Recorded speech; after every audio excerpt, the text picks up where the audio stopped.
It's the what they call the midterm elections, and you can cut the indifference with a knife.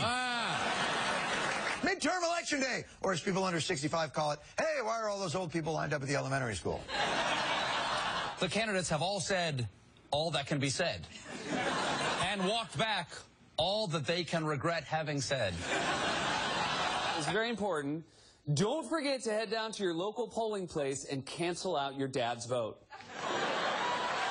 Very important. Oh, it's funny because it might be a little truth there. The late night comics having some fun last night ahead of today's election, but also raising some serious points about turnout and the makeup of the electorate. The New York Times actually points out that Democrats are relying on a strong showing from women, minorities, and young voters who twice helped the president. Let's bring in our political panel. With me now in our studio, NBC News senior political editor Mark Murray, Democratic strategist Robert Zimmerman, also joining us. We haven't seen our buddy in a long time, nationally syndicated talk show host, radio host from Iowa, Steve Deace. He's, of course, the author of Rules for Patriots, How Conservatives Can Win Again. Thank you all for joining. Mark, let me pick up on this voter turnout thing. Ron Bernstein is noted in our first read from the National Journal, talked about this feast or famine for Democrats in the Obama era, and they point to minority voters and young people who turn out much less regularly in the midterms. That is not a big surprise to people, but it will forever, at least in the near future, it seems, be a struggle of Democrats. Tamara, if you want one reason why Democrats do so well in presidential years and not so well in midterms, it's those younger voters. And in 2012, they made up 19% of the electorate, more than the seniors did. But in 2010, they only made up about 10 or 11%. And many people are expecting that percentage to be kind of similar, where we're going to get today, similar to 2010. And then the question becomes, so what can you do to get these folks out to vote?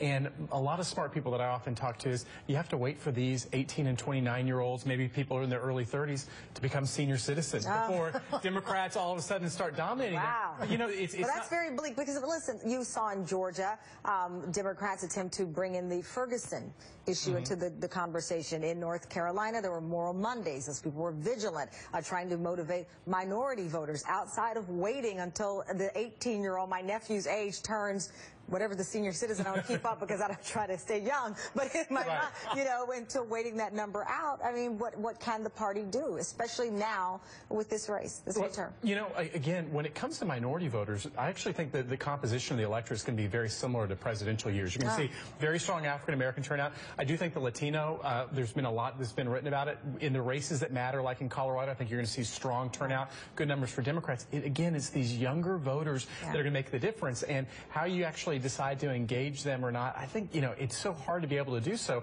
But again, kind of going back, you know, it was those children of the New Deal era, which was really responsible for the Democrats having majorities in the House in the 1970s, the 1980s, and a lot of it just has to do with who these people are and how they're voting. Okay, Steve, let me bring you in. Just some of the handicapping that's going on right now. As we pointed out at the top of the show, 8 or 10 races within the margin of error. But Peggy Noonan writes for the Wall Street Journal on if this night plays out the way Republicans would like. And she writes, as for the Republicans, if they have a good night on Tuesday, as they increasingly expect, it would be nice if they were gracious and big-minded, and a real relief if they did not look smug. Wouldn't it be nice if they were happy but modest and made it clear they are aware of the fix we're in? We are happy tonight, but it's going to take work, the kind of work that is the most important in saving our country. If this night plays out the way some Republicans certainly hope and believe it will, what do you believe is the single message, being on the more conservative end of your party? Well, I think the message clearly will be the president's policies have been rejected. He said himself that his policies are on the ballot. Tamron, I have appeared on the ground in more battleground Senate races for Democrats this year than Barack Obama has. So clearly he's not popular. Neither are his policies. That will be the message if tonight goes the way many of us think that it will. And then that'll quickly transition to 2016. And I'm already getting calls from presidential candidates. I have for weeks and months now. And that's, I think, going to create an environment for conservatives votes in 2016 in that primary, very similar to what liberals had in the 2008 Democrat primary after their big midterm win in 2006. I want Robert to follow up, but I do want to pick up on the environment of the climate from Republicans. Joni Ernst was just asked, would she support Mitch McConnell? She skirted away without answering that question. So what does that say, though, about the climate of your party against someone who was completely against Mitt Romney for president and did not support Mitt Romney's campaign? You did not feel that his views were conservative enough, but now you have members of your own party right now, Republicans, looking back saying, what if Mitt had won? Even some of the more conservative in your party.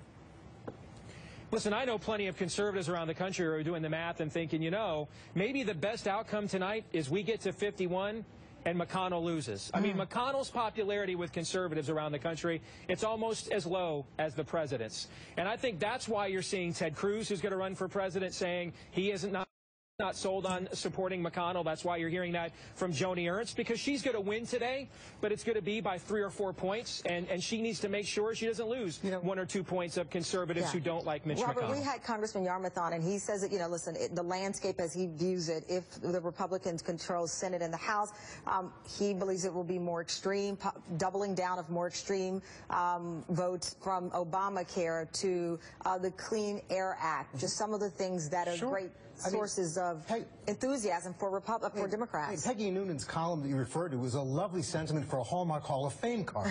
but Steve's comments really put it much more in perspective in terms of the type of aggressive conservatism we're going to see. Joni Ernst didn't just say she wasn't going to vote for Mitch McConnell. She said President Obama was a dictator who should be impeached. I mean, let's say you also have most of these Republicans who are running for the Senate are now advocating strategies of shutting down the government as a way to threaten to get their way, even though it cost us $24 billion as taxpayers, or defaulting on the debt ceiling. Let's understand what this potential of a new Republican Senate means. It's doubling down on the kind of extremism that we saw Ted Cruz and the Tea Party do last time. Cruz is already threatening subpoenas to investigate the president for abuses of power.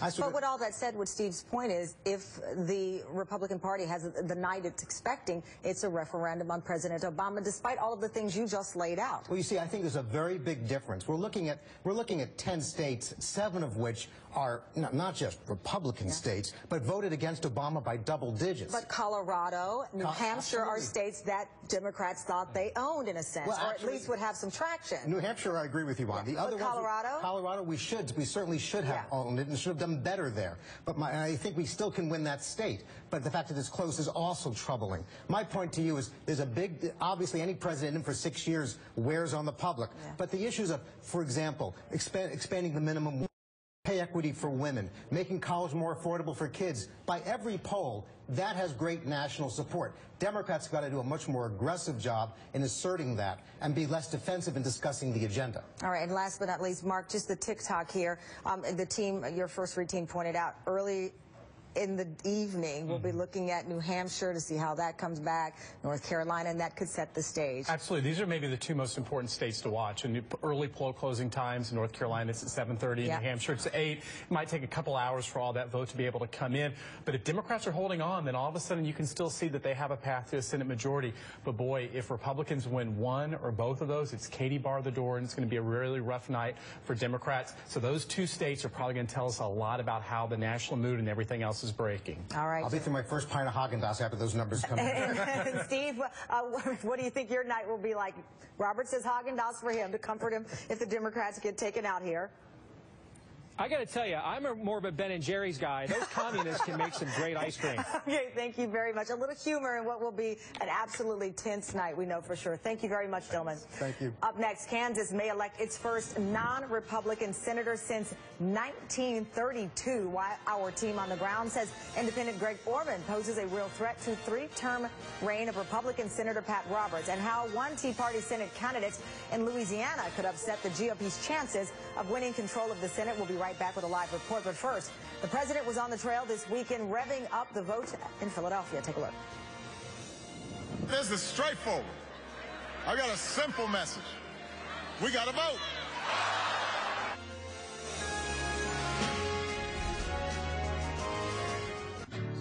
And just give them the basics, you know. I got